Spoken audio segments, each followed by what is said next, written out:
Hi, everyone, and thank you for watching. I am Vanda Crossley, and I want to tell you a little bit about the community that we're building.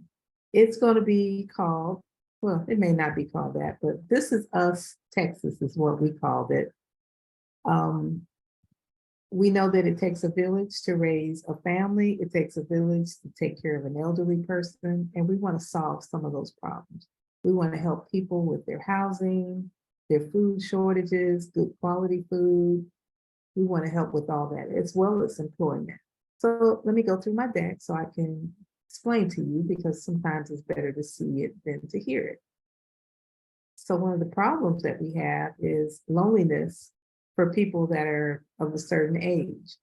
I know my mother-in-law lives with us and she spends the majority of her time in her room, and then she comes to the kitchen and then she goes back to her room. But there's really not a lot of interaction. If we're not in the kitchen, we're not in her room with her. So a lot of people have a lot of loneliness at this age. Affordable and functional homes that have the potential to generate income. There's not a lot of that around either. Affordable homes for the working class. Mental health issues in all age groups. It's not enough community pioneers. Safety and security is a concern. I've talked to a lot of elderly people and they're concerned about their safety and security. Not enough dense, healthy food options. And for the most part, over here in the United States, village living doesn't exist anymore. The solution: develop a neighborhood of homes built from prefabricated or 3D printed materials. Could be a combination of barndominiums, shipping containers, tiny homes, boxables. The list goes on and on. They're getting so creative in their home building products. We can also offer affordable housing with the emphasis on community living, have a common house for connections and entertainment. Some of us like to have fish fries on Friday and maybe soul food Sunday, poetry night on Saturday night with some live music, things like that. All the properties will be fitted with solar and batteries so it can create and store energy. And so we virtually have a community that's a virtual power plant or VPP. We're going to bring in value appreciation built into the foundation of the physical space. Build an incubator for the children and grandchildren of the property owners. Majority of the property owners will probably be people of a certain age who have children and grandchildren, and they can kind of show them or teach them what they know before they die. We're all going to die, so we need to give that knowledge to the younger generation. And a lot of people, as they get older, they feel invisible, like nobody cares what they say. And we want to create a community where their knowledge and information is valued. Educate on real estate. I'm a realtor. I've been a realtor for 5 years. I've been an investor longer than that. And I also do loans. So I can help with community development. We can teach about science, technology, math, and other trades and engineering, and then grow a community garden using modern technology. We won't be putting a hole in the ground and doing the soil. We'll do something like the hydroponics where it's less space in a greenhouse, more nutrients, and organic. And then some of the homes we could rent out, and then we can also offer an event space or a retreat center. So I envision it also to be kind of luxurious. So I want to have a swimming pool and a tennis court there. So my vision, it can be a getaway for members and owners. We can have an internal banking system so that we help each other out. We're our own banks. We don't have to go to the big box banks when we need something. We lend to each other. We all have trust. We can do some land banking for future generations, our children and grandchildren. Could be a community resort style amenities, such as a spa, a yoga studio, beauty shop, things we all need. I don't go often, but I do get trim, Gonna have a pool. We can have camping and glamping. We can have some RVs that come. We can have weekends where we host RVs, or we can have weekend where we have camping for the community, or, it could be anything we want like that. My husband is a cigar smoker. We definitely have to have a cigar lounge. And I'm a wine drinker, so we definitely have to have a wine bar. And We can even have an on-staff chef. So this chef could also purchase one of the buildings that we're going to build and live there. He or she can also work outside the community, but this could be a way of giving back and it could be compensated. We have to work all that out. We haven't got to those nitty-gritty details yet. It's definitely going to have an EV charging station for Teslas, Tesla specifically because we drive Tesla. We're also going to be teaching financial literacy to every member. We'll have solar roofs on every home, probably Tesla roofs. And we also can have co-housing facilities for seniors, like a senior living facility. And of course, we're going to build it so it can be built the way we want it to be and flow the way we want it to go. We don't have to get someone's house that we try to make into a senior living facility. It's not going to just be for seniors because seniors have grandchildren and great-grandchildren. So if the person can afford to live there, we'll have multi-generational living. I know I don't want to live in a community with all older people. I like being around younger people because they give me life. It makes me think that, they still like having me around and I still like to hang around with them. So our homes will be starting at about 150,000. We'll have a variety of pre-approved builders that you can pick from. And of course, if you have your own, you have a certain design and idea that you want, that's possible as well. At this point, anything is possible. We can think it, we can do it. And we also want to have a commercial section for business owners. We want to have a trucking facility there. We want to teach people about trucking. And for our guests, there could be a guest inn in the community. That doesn't have to be a big, hotel, but it could be 10 rooms, 5 rooms, have to be rented out. But that could be income for the property as well. And then if you have guests that come, if you're in a small home, a tiny home or RV, and you want some other people there, they stay at the inn, the room at the inn. So as I mentioned, we'll be growing vegetables and fruits, organic. And these are just some drawings that I found on the internet of some small homes that can be put in communities. So this one here is a 3D printed home. This is like a townhouse. This is a tiny home with a rooftop. And then we have rows here of just tiny homes. So I actually saw these in Austin, Texas. It's a whole community of small homes like that. Again, this is just another drawing that I pulled off the internet. This is no way what ours will look like, but it's just a rendering. So there's a common house here. This one has guest bedrooms, playroom, solar, has a meeting space, community workshop. We probably put the cigar lounge here. I vision the swimming pool and the tennis courts, somewhere around here. They got community heating. Not sure what that's about. And of course, we'd have a shared car for those who don't have cars. We'll have transportation service because we also want this to be in at least 30 minutes away from the metro area. We kind of want to be out by ourselves.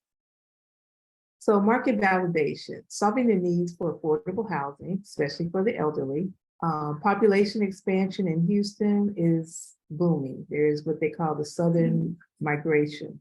The inflation, the way prices are going up, families are seeking lower cost of living. And I don't know how some of these people are going to be living in a few years because they're just getting priced out of even rentals. But if we can give them an affordable room, has a bedroom, bathroom, a living room.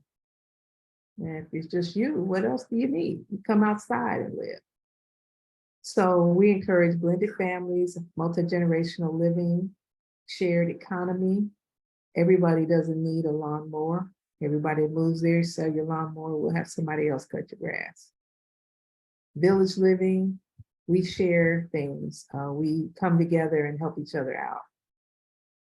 Co-housing and cooperatives is another word for it. So I have attended a co-housing class. It was a 6-week course on co-housing. So those are some things that I'm really interested in. Market size. Lowering the cost equal double the market size. What the market thinks is you want versus what you can actually afford. So me being a realtor, there are a lot of people that come to me and say they want to get a house and they can afford $275,000 house. Well, once you look at the expenses and interest rate and taxes and HOA and all of that, they really can only afford a $200,000 house. So that dream of having this big house is gone. So this is a way of giving you alternatives. Everyone is not going to want to live like this. It's fine, but there are some of us that do. So I've looked at some of the modular 3D printed homes and boxables. Right now, they're like $45,000. After you install them, they're about $150,000. These types of homes are modern, sustainable. They're not stick built and they're faster to put up. So we still have to look at the cost of the material and the cost of the labor with it and the time that it takes to put in. Once they put this boxable home down, then they have to put in the plumbing and electrical and things like that. So, but about $150,000, you can have your own house. It's not going to be a 3-4 bedroom, 4,000 square foot house. It may only be 900 or 600 square feet. So the products that we want to have is a modular or 3D printed homes, some townhomes, some tiny homes. We want some commercial space within the community, and we want to have partnership revenue.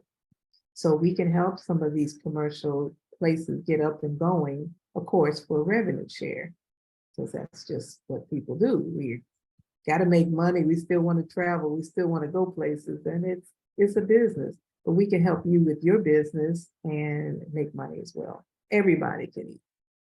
So we want these functional homes that create livable spaces for a smaller square footage.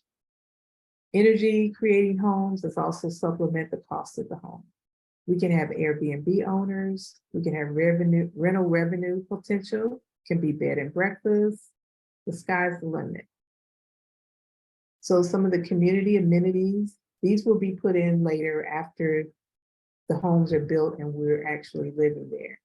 A spa, retreat, yoga, Reiki, meditation. We can have glamping, fishing, swimming. Swimming pools definitely going to be there. Mini golf, gun range, tennis courts, arts and music event. We can have a farmer's market for the things that we grow, an on-site chef, and on-site activity. So the tiny homes will be placed close together to facilitate interaction. The common house will also be part of the community. And then personal care homes, as we age in place, can be developed, and as well as hospice facilities.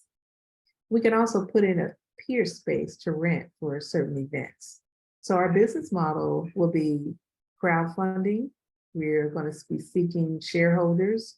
We're looking for owners. We're looking for investors, and we're looking for members. So this will be the pool, the tennis court. You know, maybe we'll have more than one tennis court. That's just one.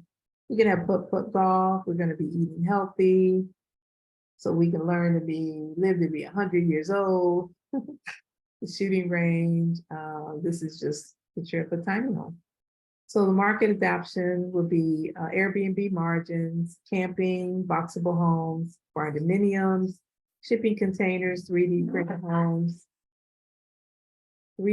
homes, townhomes, community partner owners.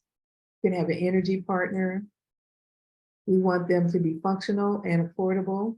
We know we have to look in the permitting, the financing, the building, and the monetizing.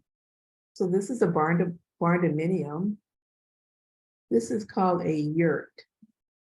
These are glamorous camping tents on platforms that people pay a lot of money to go out under the sun, the sun and the moon and the stars, to be out in nature. And of course, this is a tiny home and entertainment. Competitive advantages, lower material costs. We're going to install solar and batteries. It's going to have virtual power plant participation. We're going to have income from selling the energy. And it's going to be a village community kind of vibe. We all look out for each other. We take care of each other. There are a lot of people who don't have family. We'll be your family. It's a lower cost of ownership, no energy costs. My son put that in there. I have to see how that works. We'll have pre-owner occupants and be fully sustainable. So we're going to have a community by nature, and then we nurture each other. I was telling my daughter that I like this whole community thing because I like one dish meals. Like I like soup, I like gumbo, I like, to put it in a bowl and just eat it. I like that versus a plate of everything separate. So this is in me. So the competition, co-housing in Houston is very low risk. There's only one other co-housing organization that I'm aware of, and it is in Houston, and they've just forming. Well, they've been formed, but they're building. I think they're going to have their first residents move in the first part of next year. So there are some glamping sites, and I guess I need to go and investigate them. So if anybody wants to go with me, let me know. We can have a glamping retreat. And then there are some cooperatives that are out there. But a lot of the co-housings are up north, and they're in California. There's just not many here in the Houston, Texas area. So this came up by Sheila Westmoreland and myself. Sheila actually introduced me to the term co-housing and did some, went to a conference and did some investigating on it, and I liked the idea. So she would be considered one of the co-founders. And on the board of directors, we have Levester Brumley, who's a healthcare advisor, Andre Crossley, who's an energy specialist, Kirkland Crossley, who is a developer, builder, and security expert, who used to be on Chicago Police Department. We have Angela Austin. She is an inspector and a pet advocate, because we will be pet friendly. Paula and Lee Ivy, Paula Arsenal, Lee Ivy. They are owners. He's a CPA, and they're both educators. Audrey and Nelson Turner are real estate investors. RJ Cooper is a nonprofit partner. He's a landowner and logistics expert. And Valeria Carter, she's project manager expert. Myron Wiley is a computer assisted,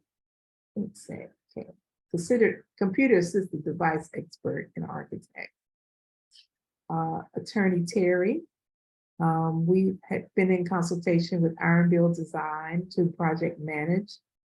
Of course, we have a retaining fee that we need to pay before we can actually say we employ them. So that will be coming up. And we're also looking for experts in the following areas to bring the vision forward. We need more architects. We need people that are into hydroponics. We need landscapers. We need chefs and cooks, health and wellness experts. If you can do some yoga and you like to be out in nature, if you have a spa, maybe a hydrotherapy spa or something like that that you could bring to the table, or something that we haven't even thought of. There could be some other experts out there that we really need or that would benefit from an environment like this. Please let us know. Our financials. So depending on the size of the land purchase, now we did decide that we were going to try to be in Fort Bend County, and the land there ranged from $259,000 for 11 acres to $5,015,000 for 19 acres. As of this recording, which is July 31st, 2023. So, things change all the time. We do want to make our purchase by October 2023. And we want to have it complete by October 2026. So we're giving ourselves 3 years. So we are like hitting the ground running. We're not going to be about talking and we're gonna talk and go and talk and go and talk and go.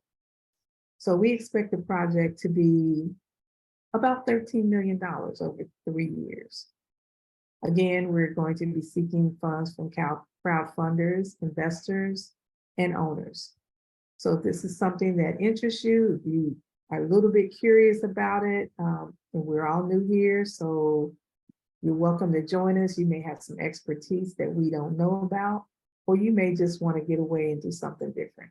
So our next steps are going to be establish business entities for the founders, conduct feasibility studies. There is a community that is being built in Fort Bend County that's similar to this, and I'm sure they've done a lot of feasibility studies. So I'm pretty sure out in Fort Bend County, what we're doing is unique, but there's a great need for it. We're going to be developing business plans for all of the owners who have a business.